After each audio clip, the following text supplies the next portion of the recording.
All right. Welcome, everybody. Thank you for joining. I'm Shane McNamara. I run sales for the East for AVANT. And welcome Jeff Lewis from Comcast. We are here to talk to you about SD-WAN, and Comcast is our spotlight briefing for the day. Really excited about the opportunity here. This actually happens to be my first battle briefing. Oh, fantastic. So you're the guinea pig. Excellent. No, honestly, guys, there is an absolutely huge opportunity with SD-WAN space.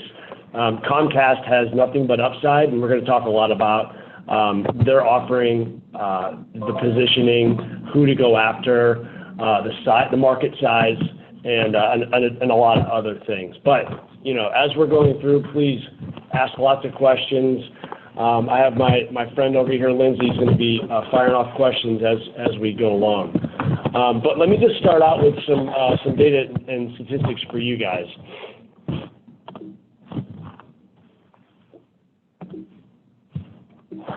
Doesn't want to that. Doesn't want to move. There we go. No. We lost it again. Start the video again.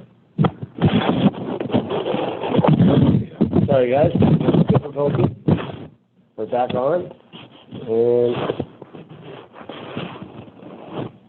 let's see why we there we go. All right. Now we're advancing.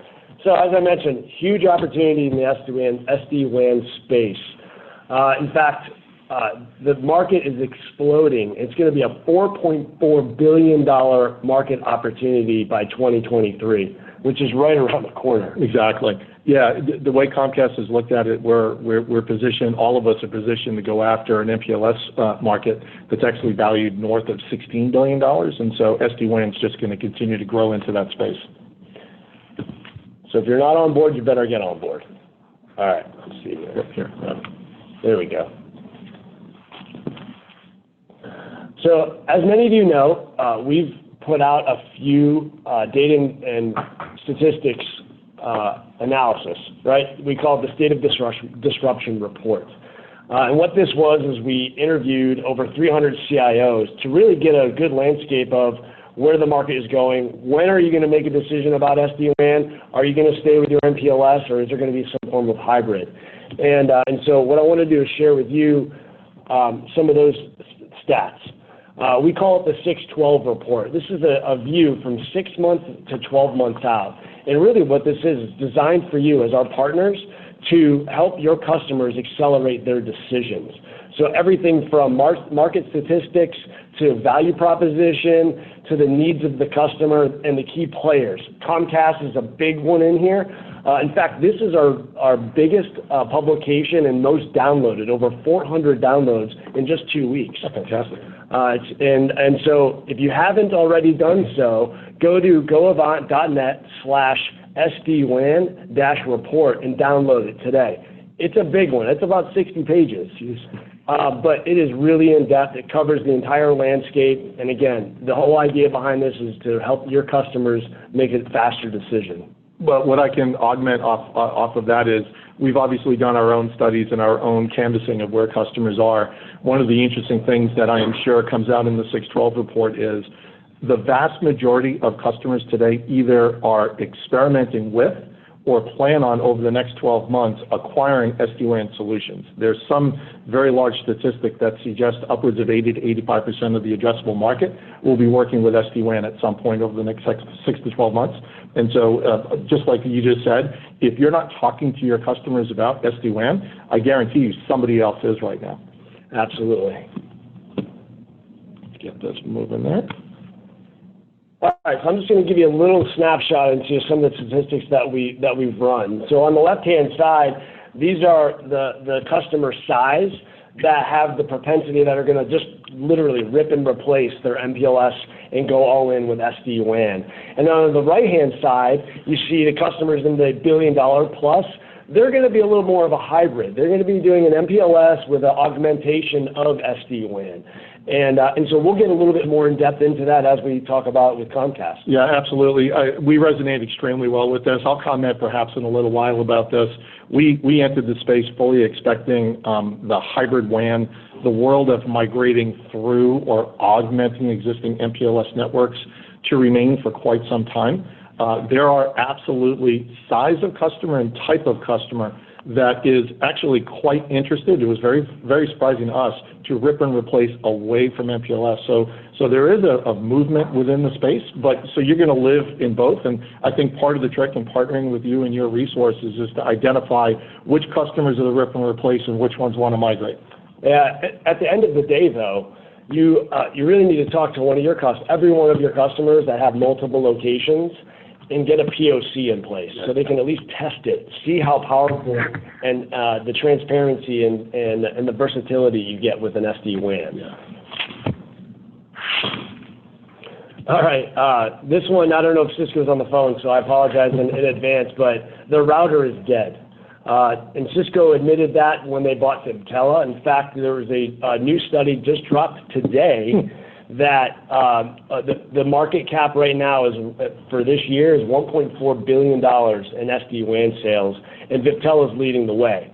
So if you guys remember back in the day when Cisco bought Viptela for, I think it was about $600 million, Yep. They're already getting a return on that investment. Yeah. Not a bad investment to go to. And so then you get on the other side. So today, as of 2018, 51% of the market still represented the router world. Obviously, that's going to be changing, and by 2023, they're saying that 90% of the market will be based on SD-WAN. And so literally, the router is not going to be a part of the equation anymore. The question will be is, who are the leaders that are going to take this space? I think Comcast actually can be that one. Yeah, we like to think so. One of the, and again, we'll talk through this as we go, but one of the propositions or the baselines that we drew is we want to partner with the best of breed that is out in the market. We want customers to drive what it is that we support within our ecosystem and our platform. Cisco may or may not be a player in that space over time. Currently, they are not, but we recognize what their power is. But I will say customer choice, and one of the mantras that we have for our customers is we don't like the idea of vendor lock. And so as time goes by, as customers wish options and choices, instead of being said, hey, I can have everything I want, but it's in a monolithic stack and it sits with one vendor, our entry into the space was we really need to be able to bring the best of choices in the market, bring it to bear, and then bring it together in a harmonized solution. And so I completely agree that we like to think that we've got a pretty good shot at it, but time will tell. I think you guys do. I'm excited about where we're going. All right, so at AVANT, you have all the resources at your fingertips. Many of you work with our engineers. They are the best in the business. And I know I'm a little biased, but work with them and you'll agree. And so we break it down, really, the SD-WAN market into three different buckets. It's the standalone, and you knew who those guys are. They're the homegrown players that really, in reality, they probably want to get bought, by a Cisco or whomever. Then you have the carrier ones. And so Comcast, front and center, have nothing but upside. And the other competitors in the carrier space, they have to eat their own dog food. And so their message is a lot different than the way Comcast is going all in on SD-WAN. Right? We really are.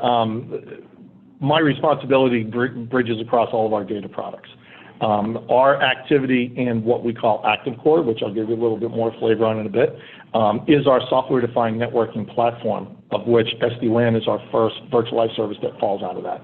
I can assure you and all the people watching and listening today, the vast majority of my budget, the vast majority of our focus, the vast majority of our investments are all going into the ActiveCore platform.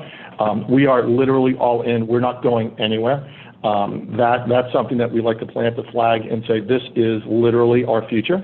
We see it very, very clearly for what it is. Clearly, we support all manner of solutions, and we'll provide classic transport and other value-added services, but we strongly believe in this evolution away from boxes. We think that we're witnessing the death of the box. It's kind of sad, but then again, it's not. This chart is actually beautiful because it kind of represents something. Again, we'll keep talking through this, but our perspective is, as you out in the listening land, look at this ecosystem and look at the space that you're working through. Comcast likes to view ourselves, and we really believe it's true. We're an unconflicted provider in this space. We don't have a hardware base to protect. We're not an infrastructure supplier. We don't make routers. We don't make hardware. And so we don't have an MPLS network. And we don't have an MPLS network. So when we speak to our customers, we're really unconflicted. We're really trying to get to the root of the problem they're trying to solve. And I assure you, we have ultimate respect for our competitors. We partner with the hardware vendors. We respect everybody. But when our customers hear the stories from those folks, it sounds very differently than it does from us. And so it is something to listen for, but we really don't have anything to protect. We can attack and we can position well. I like to say you're going to go for the throats of your competitors. Exactly. Right? All right, good. And then the third one is the MSP, which I think you're all familiar with, the aggregator model. They'll manage everything from soup to nuts, A to Z. But really, don't think you have to go into a customer meeting without any kind of support. And so again, AVANT Engineering, they're going to be able to help you determine where the best fit is for your customer based on the intelligent, quick assessments that you guys and your customers fill out. So let's go to the next slide. Sure. All right, just one last plug on the 612 report. Download it. Again, this is going to help you accelerate your customer's decision and look for more of these reports. We're the first in this business to hire a research and analytics department and build a division around this to help you and your customers get educated on the emerging technologies. SD-WAN is the hottest thing, so that's what we started with. Let's go. Excellent. All right, and then last but not least, I hope all of you plan to attend our Special Forces event next June in Austin. It's the first time we've had a Special Forces here in Chicago for several years. This will be the first time that we're going to Austin. I'm so excited about this. We had over 1,000 people at our event in Chicago here this past June. Robert O'Neill, the dude that killed Osama bin Laden, came and spoke at our event. Probably the best speaker I've ever watched. Now, I'm a huge military guy, big time respect and being able to meet him, and I got to interview him actually too with my president, Drew Linebacker. And so who knows who we're going to get as a keynote for next year, but they got big shoes to fill. So anyways, mark your calendars, June 1st through the 3rd in Austin, party town, but we're going to be working pretty hard. There you go. Yep. All right. So, Jeff, maybe a formal introduction would be good for this group here. Sure. So, again, good afternoon, everybody, and thanks for joining us. My name is Jeff Lewis. I'm the Vice President responsible for data networking at Comcast Business. I've been with Comcast for close to 12 years. Been with Comcast Business for roughly about the last 4 years.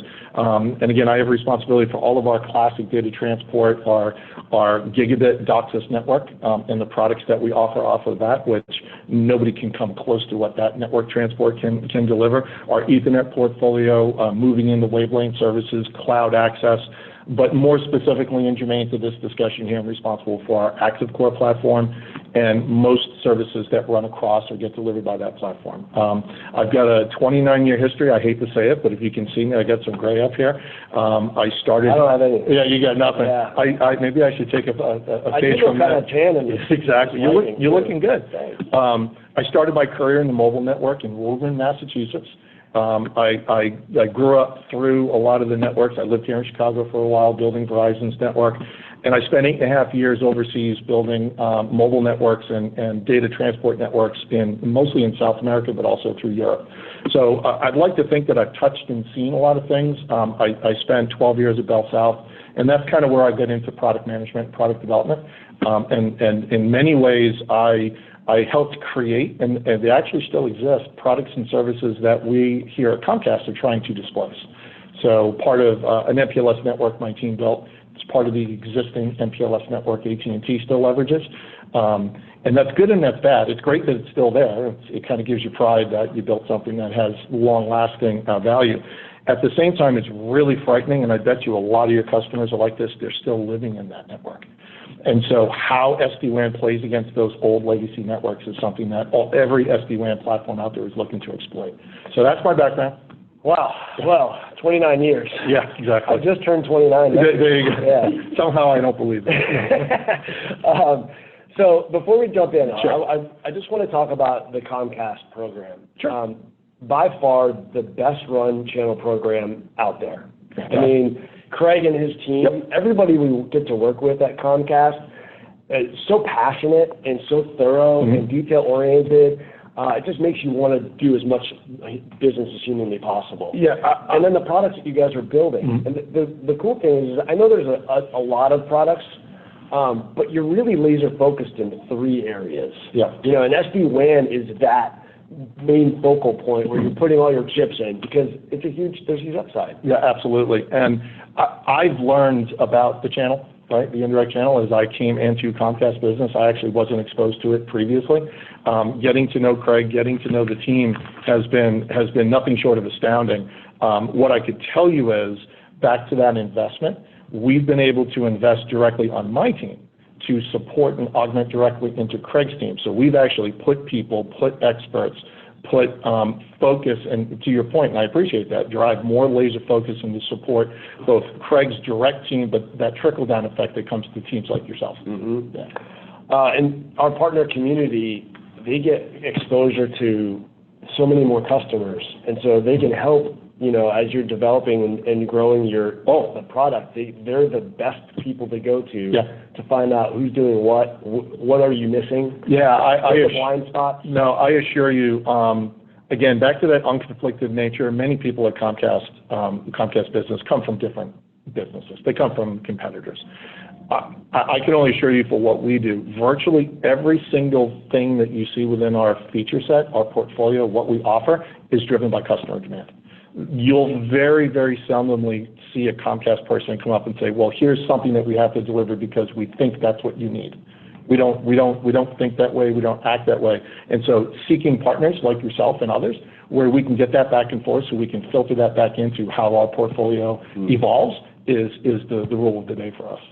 Well, we're going to jump in here. I know that was probably a longer intro than you wanted, but we're going to jump into the agenda. Again, it's going to be all about the customer trends, the Comcast business approach. I want you to understand a little bit about the value prop and how do you position in front of your customers, who to target, who should you be going after, and we'll make it very simple for you too. And then I'd love to talk about a couple of wins. I know you have case studies, and there might be some names you can or cannot share. And then, you know, what are the next steps? And I think you guys got a pretty kick-ass spiff too. Yeah, we do. I'm actually, again, not having been the spokesperson on spiffs, I'm actually pretty excited to let you guys know what it is. And I assure you, I am told left and right, this is very unique and we haven't done something like this before, so take advantage of it because it looks pretty sweet. Awesome. All right, let's jump in. All right, cool. And I'm sorry, please, on the line, ask questions, challenge us. Hold nothing back. Right. All right, cool.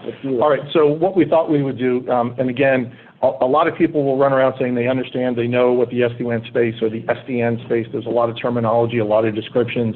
I thought we'd offer just a little bit of grounding, just so that we can express what we're seeing from our customers and what's driving us to develop what we're developing. One of the things, and you're going to see it in a slide or two, to make sure you understand about Comcast is maybe 2 quick things. One, we're a carrier, obviously. We host all the infrastructure. Our approach is a carrier-based solution. And the second thing is that manifests in terms of how we deliver the products and services. So, for example, we know everything is moving into the cloud. Well, that is no pun intended, that's a very nebulous statement. Right. Things are moving into the cloud. So customers are moving workloads into the cloud. They're trying to get to AWS. They're trying to get to Google to host their applications. At the same time, they're looking to access applications, things like Salesforce.com.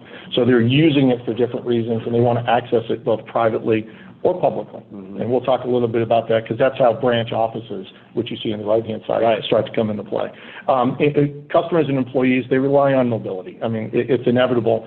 And one of the things that you'll see that we've done is this concept of putting the network in the palm of your hands. How we've given customers access to their network, whether it's the CIO, the CFO, the IT organization, somebody to understand what's happening to their network just at the touch of their fingers because they know that they're never in their office or they're increasingly not in the office.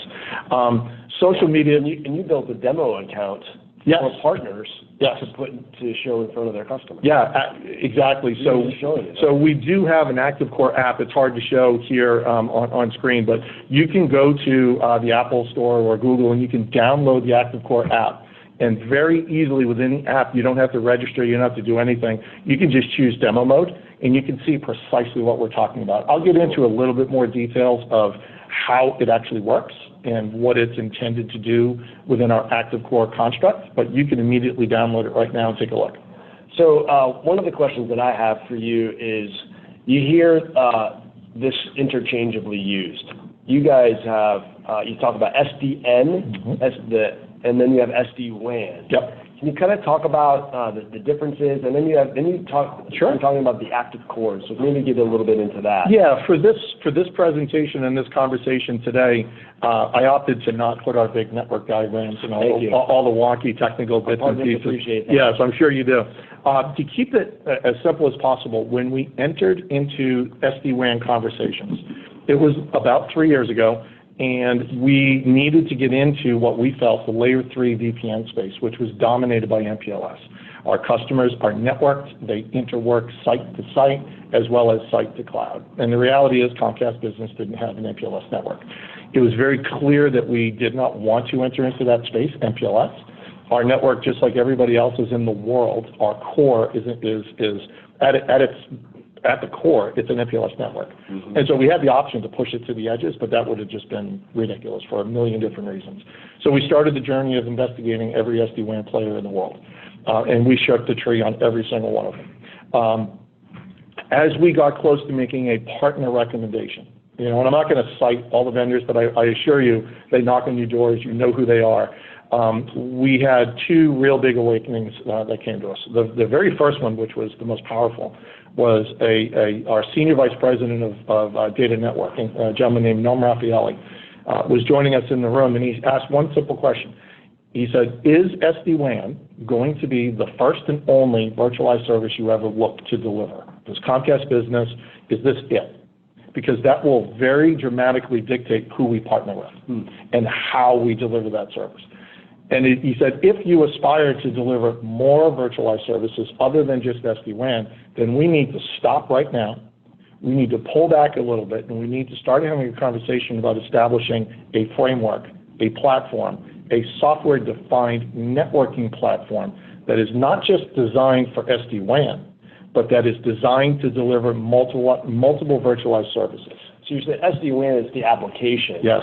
Just like, and then now you're talking about being able to layer other applications yep. like security, yep. UC, et cetera. We currently have an integrated security offer working in POCs with several customers right now that involves Fortinet, for example.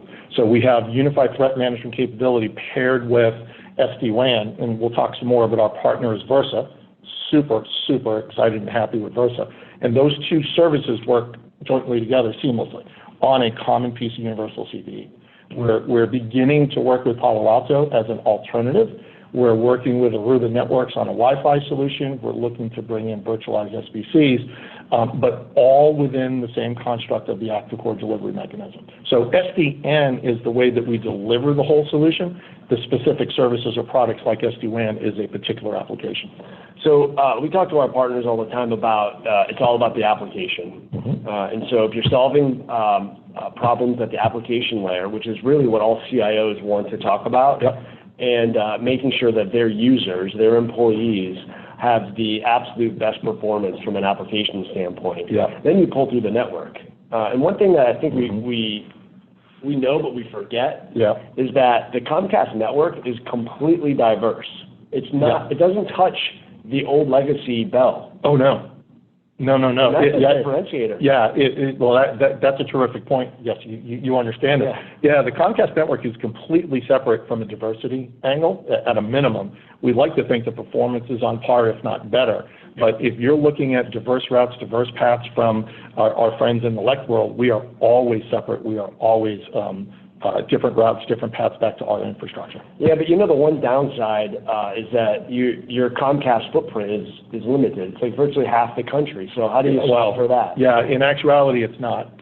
So that's a great lead-in. So for those of you who are not familiar, let me offer two things. One of the things that we do is, you want to move forward? There you go. Yeah. One of the things that we do is we aggregate transport services nationwide. For products and services that we deliver, in particular for ActiveCore services, you can't just offer it within your footprint. That's ridiculous. However, making partners like yourself or making our customers worry about getting their own transport is sometimes equally ridiculous. So we, for the last several years, and it's really starting to come into its own, we have the ability to aggregate transport services. We roll trucks, we aggregate bill, we do everything for the partner, for the customer, so the customer only sees one face, it's us. And we are responsible, whether we're partnering with a cable company or partnering with an existing LEC. We have something on the order of like 80, 85 different agreements across the country. So we deliver products and services nationwide right now. And I think a really important, and you can see it on the screen for those of you watching online, is we designed ActiveCore to be over the top. And what that specifically means is, while we would like you to take our transport, anybody at any time can overlay our services without our transport. They are not required. They are ripped apart. Our systems don't require it. Our tools don't require it. And so if there was an opportunity you had where the customer had an existing network and they wanted to overlay our ActiveCore services over that network, we can do that right now. So said simply, we got questions? Great. So said simply, one of your main differentiators is that you can offer an SD-WAN nationwide. So virtually, if you have a customer that has multiple locations domestically, Comcast absolutely should get an at-bat opportunity. Absolutely. We can touch any customer anywhere. And like I said, we'll roll a truck, we'll send the UCP, we'll do the installation, we'll manage it soup to nuts all around the country. That's pretty awesome. Lindsay, we got a question? Yeah. How much access does the customer get to SD-WAN monitoring and configuration? So maybe I can move one slide. That's a great question. I'll just move one slide forward. Yeah, that's perfect. Whoever offered that, thank you very much. So the short answer is you have access to virtually everything. Within our construct, what we did were a couple of things. The first thing is customers like yourself or the actual end customer told us specifically in our early days, if you're building a next-gen network, could you put in a network that gives me access to more visibility, a network that I can touch, control, et cetera, et cetera. So what you see here are two live, they're actually obviously images, but they're live screenshots of what our ActiveCore digital experience looks like, where we have a single pane of glass. If you take our transport, we can give you visibility and control from the application layer, setting policy, setting QoS, all of the various parameters that you might like to do, or we will do it for you.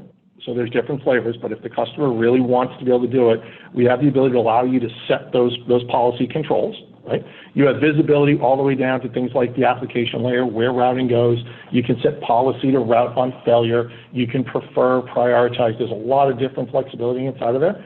And then we will also give you access to our entire underlay, things like packet loss, jitter, delay in the underlay, as well as the performance of the application itself. So you can set policy both on transport as well as the applications themselves.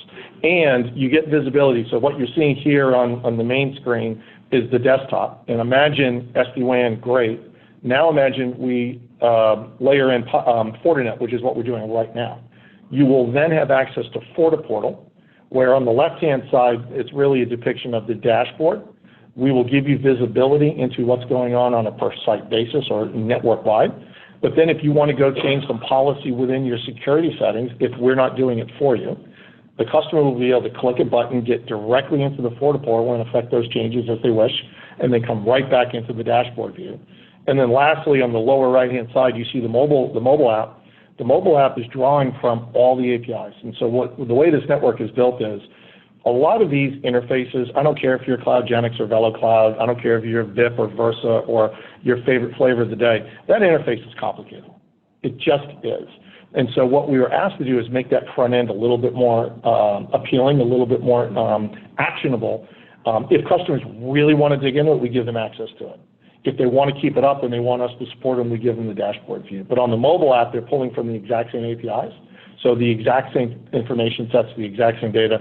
On the mobile side, it's a read-only interface. Too much can happen with a mobile device to accidentally change things, so we don't do change control there. Although I have to admit, some customers have been asking us for it, so we're always open to considering that change, but it's a little precarious. I always like the story, your developers that developed the X1 platform, and so for those of you that use Comcast, really, in Spectrum too, I think they use the... I don't think Spectrum's using our video just yet. Okay. But we do have others who do. But your X1 developers who developed this interface. So the X1 developers were our inspiration, and it's the culture around which we do software-defined everything. These developers actually, the senior leadership report straight up to the same people. Got it. Right? And so it's really this culture of if anybody's an X1 customer, hopefully you're a happy Comcast customer. The experience is second to none in the aggregation approach. And so for anybody out there, if you think about from a proxy perspective, like what does this look like? If you go to an X1 interface, you can see the video services Comcast offers. Mm-hmm. You can access Hulu, you can access AWS, you can access Netflix, you can access YouTube. It all comes together because guess what? It's what you wanted. Mm-hmm. ActiveCore is not too dissimilar, where you can get our SD-WAN product, right? There's a lot of reasons why it has to be one at the moment, but now you're going to start having choices of, I prefer my UTM path. I want Fortinet. I want Versa. I want Palo. You're going to get choices along those lines in a similar vein. Let's talk about customers. Who's an ideal customer? So that's a great question. I think I've got a little picture here for you guys. So I get asked this question a lot. I have to tell you, we really, really have spoken to almost every industry segment you can imagine, and everybody's looking at SD-WAN.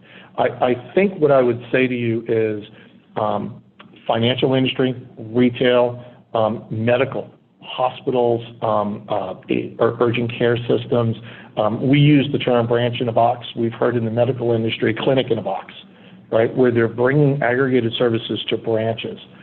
Any type of a business that has a distributed look and feel to it is a really interesting fit for SD-WAN, where you're really starting to try to network these locations together. In some instances, they may never have been networked before, and they're finding incremental use cases to actually allow them to tie together because SD-WAN is so approachable and affordable, right? It makes economic sense where MPLS might not have. The longest pole, I think, for us in terms of seeing rapid adoption might be manufacturing, because manufacturing tends to be larger locations, out in the middle of nowhere type things, where they might not be networking as much. But I do think that there's a ton of opportunity, certainly in retail. It's interesting how it plays. So a lot of our partners are all selling to multi-site customers. Yep. Like, what's your traction that you guys are having with, say, the 100+ site customers? Sure. So in free admission from our direct channel experiences, Comcast grew up selling site-to-cloud type services, point solutions, single site locations. And I think it's an evolution for our company, and I would argue you guys probably have a leg up on us in some ways, having been in this space for longer than we have. I will tell you, for the first part of our journey, maybe 6 months, 9 months, 12 months, it was challenging to get people to think about, hey, I'm selling multi-site versus selling single site. It's a different way of thinking. And when you move away from single site, you have to start worrying a lot about, well, what happens in the back office for this customer? So it gets a little bit more complicated.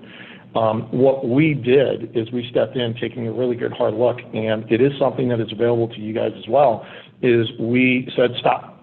We put in an overlay sales organization called Solution Architects. And they have literally turned the entire curve for us. Wow. Solution architects go in and get it. They're specialized with SD-WAN. They are specialized with SD-WAN. Yeah. Well, yeah, exactly. They specialize on, today it's SD-WAN, but they're rapidly getting their arms around. We're going to bring in more specialists who are security specialists. And then, I say this lovingly, as we bring Wi-Fi to life, everybody, because we use it at home, we use it everywhere, they think Wi-Fi is easy. It's not. So we will have specialists on Wi-Fi. And then obviously you'll have that cross-breeding as the smarter ones of the group start figuring out. It's the power of AND, so to speak. But that overlay solution architect group has really had a big impact on our sales curve. So today, the other thing, and I heard you say it was great, we are routinely looking at 100-site opportunities. Customers are looking at us. We have, I can't give you the exact number, but I would say there's 10s and 20s and 30s of these. But what they're all doing is proof of concepts. Yeah. Right. I was telling you. That's the key. I was telling you one offline. We had a 3-site POC that led to a 124-site deal because we successfully executed the POC, and the customer said, "Great," and they signed on the dotted line. Let's go do the other ones. Yeah, and in general, and again, this is just across the gamut with all the service providers that we have in the SD-WAN space. When you get a customer, when you get a POC in a customer's site, I mean, 90+% of the time, the customer is going to pull the trigger. And so, getting Comcast in is what your mission should be for domestic network. Yeah, some of the challenges, and again, this is all part of that evolution about how do you continue to step through that multi-site. What we're finding is increasingly customers are when I'm asked to go support a customer opportunity, I don't have to define SD-WAN. They know it. I have to define Comcast's execution of SD-WAN. Yeah. I have to describe for customers, we lightly touched on it, Comcast didn't write an SD-WAN application. We partnered with the best partner in the industry, Versa Networks. When I tell customers that, again, I was mentioning to you, I had a very, very large bank opportunity, and we spent the better part of an hour talking to them about ActiveCore and our approach to SDN. And the customer was courteous and polite, but I could tell there was an uncertainty in their minds. And when it came appropriate for me to chime in, I offered to the technical team, I said, "Do you mind if I chime in?" I said, No, not at all. I said, "Let's go all the way back to the beginning.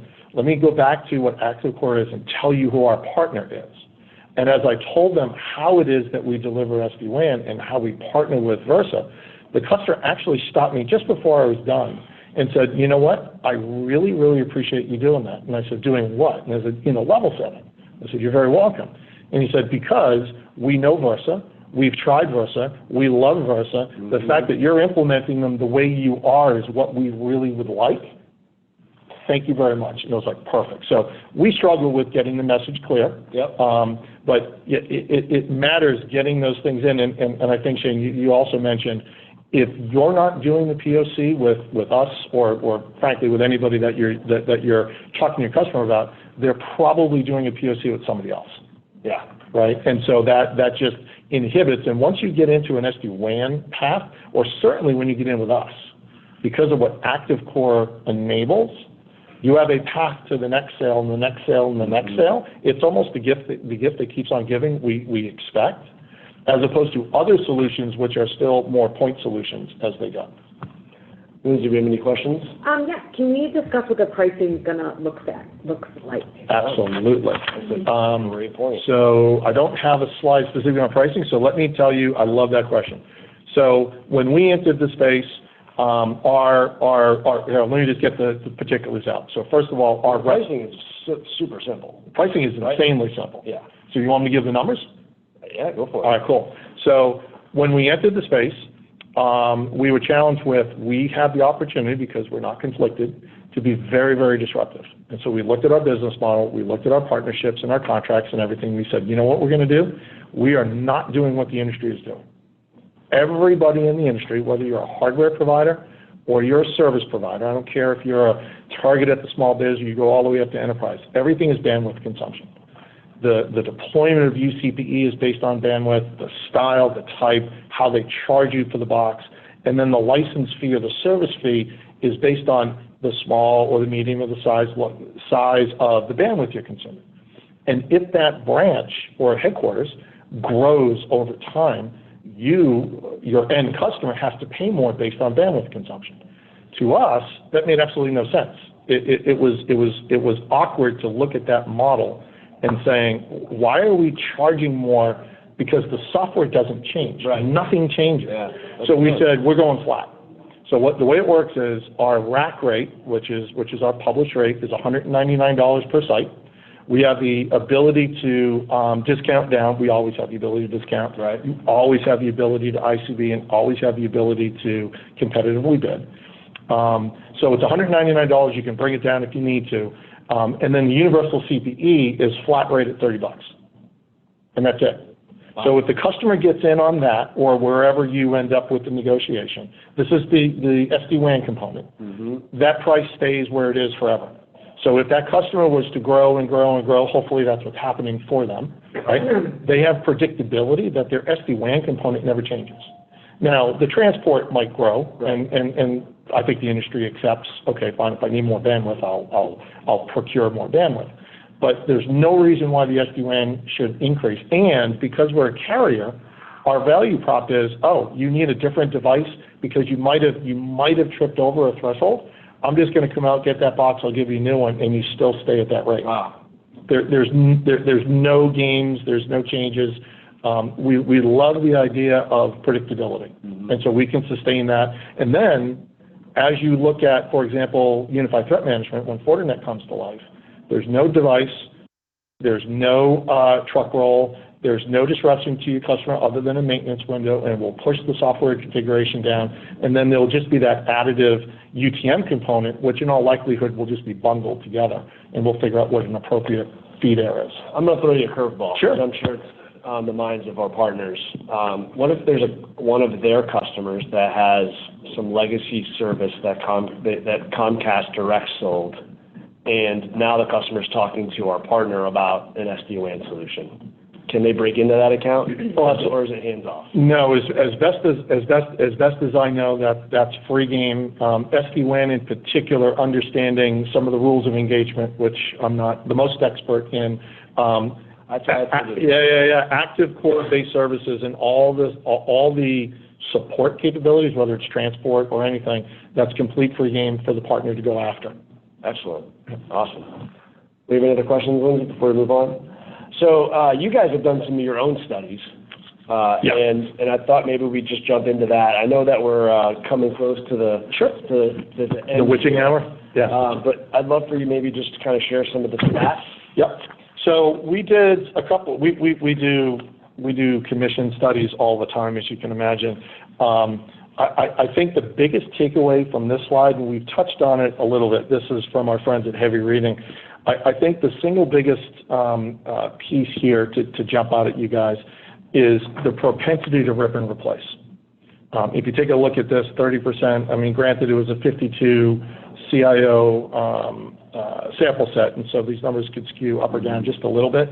But the idea of, and I think this is important for Comcast, of course, I might suggest it's a touch parochial, but if you're AT&T or Verizon, you're going to see that hybrid WAN number be like 80-90%. You have to be. And it's like, that's just not the case. Mm-hmm. So I think the single biggest thing here is, number one, greenfields.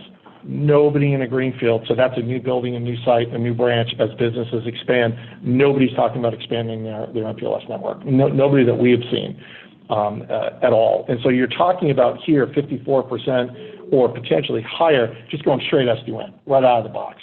I mentioned earlier I was quite surprised that hybrid networking wasn't an emphatic demand. What I will say is the thing that holds back rip and replaces is the fact that you could have very, very large sites, and it's just a matter of physics as to how you move. Mm-hmm. But here's the other one. The simple reality of contracts. Customer may be in a contract, they may have just renewed their contract. There's a number of different, let's say economic or commercial reasons. And so for that reason, they want to take advantage of the benefits of SD-WAN, the incremental capacity of smart networking, the routing capability, all of the goodness of SD-WAN. And what they'll do is they'll create a hybrid network and they'll just ride their MPLS contract out. That's the best part of SD-WAN, though. Yeah. Right? So back in the day when you went from frame relay to MPLS, you had to wait for that customer's contract to expire before you can move. That's right. And then you had to literally rip the whole thing out and pray to God that MPLS was going to work. Yes. And 9 times out of 10, it was a miserable implementation. Yes. And so now what you get is you get to test and start to just bring the SD-WAN in over time. And some of these customers don't have a coterminous contract. Like, our partners are savvy enough to know that they negotiate that on behalf of, but as natural growth happens, there's these coterminous or these sites that aren't coterminous, and now they can actually start to migrate over time. Absolutely, and you can shut those contracts, or those sites off as they go. One of the things that just popped into my mind as you were describing that is the other thing that's creating hybrid WANs is a perception amongst, and again, you see it in more sophisticated end customers who have IT shops that think certain applications or certain workloads must be secure. Well, first of all, there's nothing more secure than SD-WAN, where you're using IPsec from a hypervisor on the device all the way through. Just on its surface, SD-WAN, it's widely agreed by the entire industry that SD-WAN is more secure than MPLS. So the security aspect of things right there comes off the table. And then they worry about performance, as they should. Yes. And so to your word on they can migrate, they can experiment, as they bring on SD-WAN for non-essential traffic, for example, they can start moving certain workloads, and I'm thinking of a particular very large bank that we all know about, or financial services business, that forced traffic over so they could get their IT shops or their security teams comfortable and confident with that. The leadership of the WAN side said, this is going to be easy, we're going to have to migrate them. And so that's another reason, let's say corporate governance reasons, that force hybrid WANs to continue to exist too. Awesome. Yeah. The other one that we can touch on real quickly is kind of how the revenue breaks down. This one might not necessarily be overly surprising, okay? But when you talk about SD-WAN, whether you're talking Comcast in footprint or out of footprint, I think the interesting breakdown that you see here that potentially could be at risk for people is that SD-WAN hardware software component, right? Where as a sales organization, sales teams, you'll be garnering revenue against underlay and you'll be garnering against demand services fee. I would argue that within that 28% that you see there, when you think of Comcast Business, it's going to look and feel a little bit like that managed service. And so a lot of that 23% will go away because you're not procuring and deploying hardware. You don't have to, or you don't have to sell it. Rather, that would shift up. So I think Comcast Business looks a little bit different than that. I think a little bit of a wild card inside of here is that one-time professional services fee. We are finding left and right, especially as customers move away from MPLS networks, and I'd be fascinated to hear your experiences. Customers don't know what's going on in their back office. They don't know their IP addressing. They've always relied on, I got a guy. He manages my network. He handles my VoIP phones. These customers have to bring in 2, 3, 4 different types of consultants to help them do these migrations. They just don't know. Carriers like us can support them, but at the same time, the reality is that really is a paid-for service because sometimes you're really getting deep into the network. Right. So there are opportunities, and then you make very, very happy customers. As long as we're all not unreasonable in the fees, we can really help customers get over the hump real quickly. And so we're putting a lot of focus on enabling that and having those types of capabilities. Do you guys think you will offer a fully managed? Absolutely. In fact, I'm not letting the cat out of the bag on a formal launch, but our target is October for a 100% managed.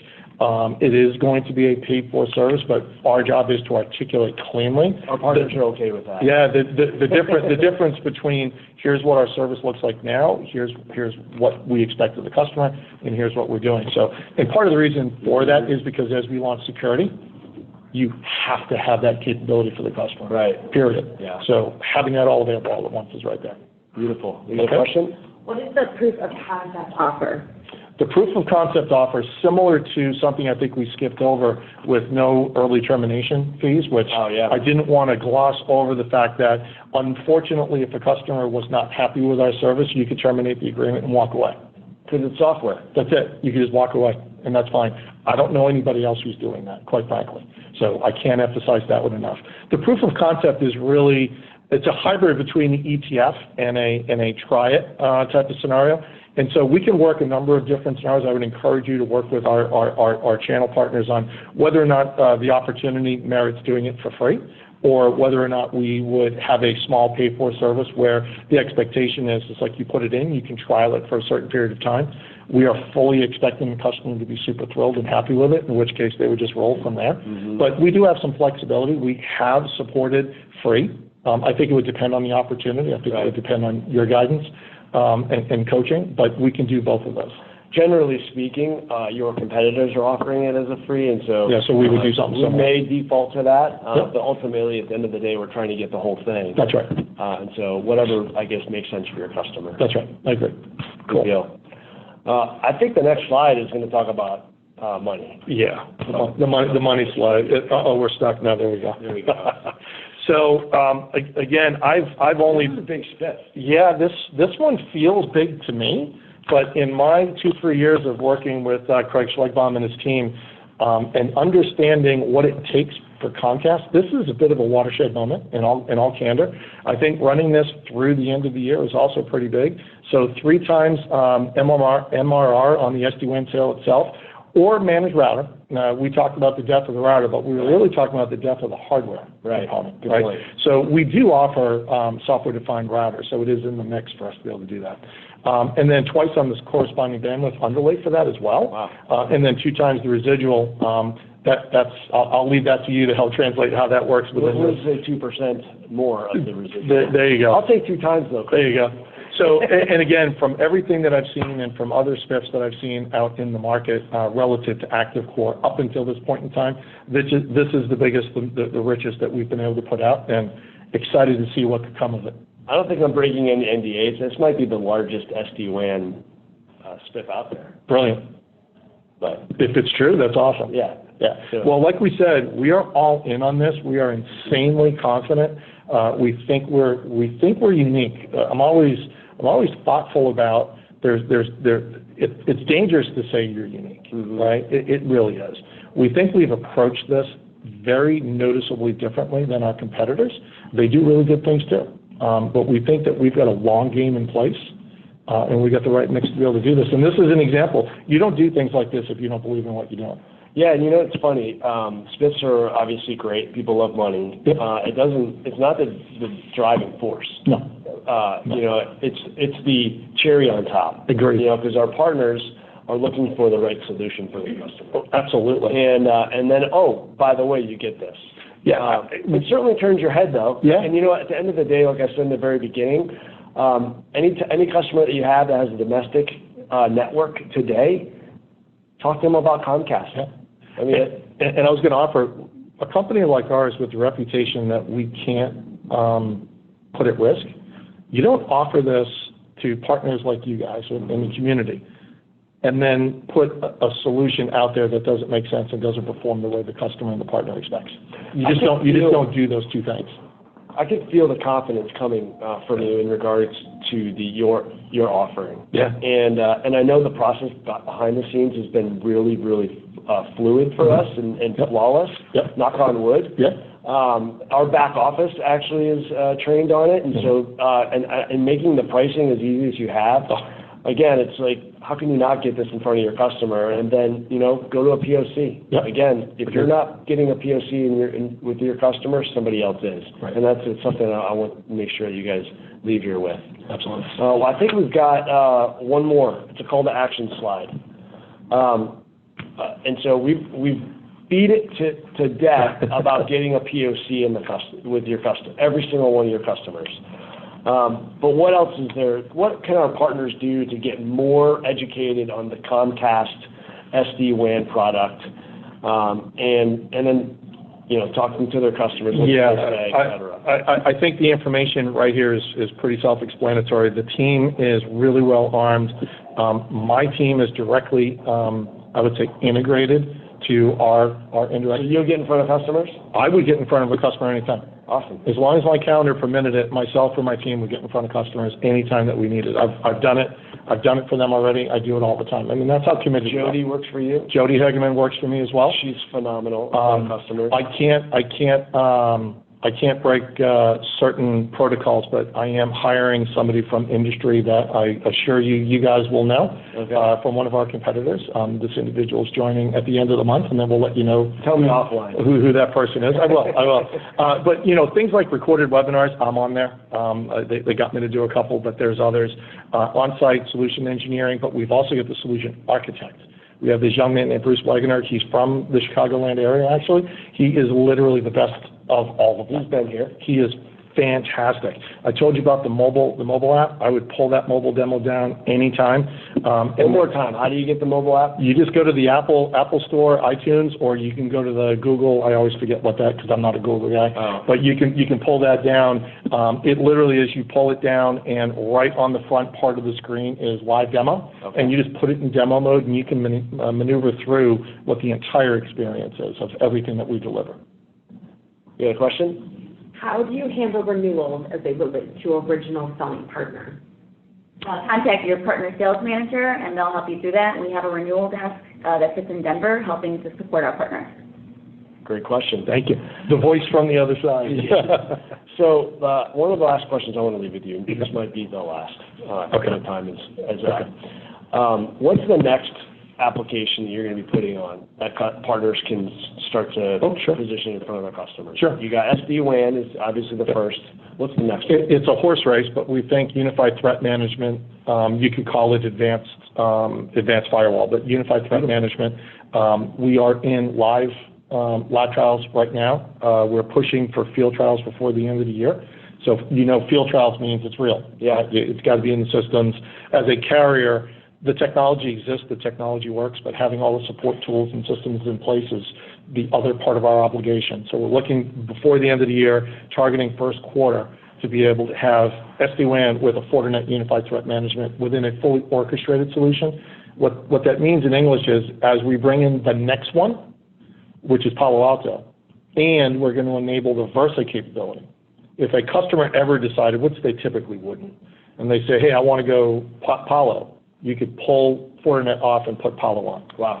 That's what it means. It's not deeply integrated, which some players do. And I would also suggest to you, there are some very, very well-known SD-WAN brands out there that do not have the ability to integrate in this fashion at all.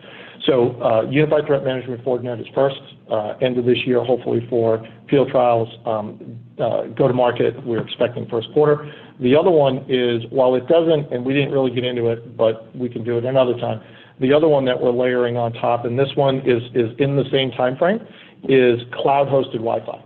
And so we're partnering with Aruba and the Aruba Central platform, where we're hosting Aruba Central within our ActiveCore cloud. It is on a private instance for us. It's multi-tenant.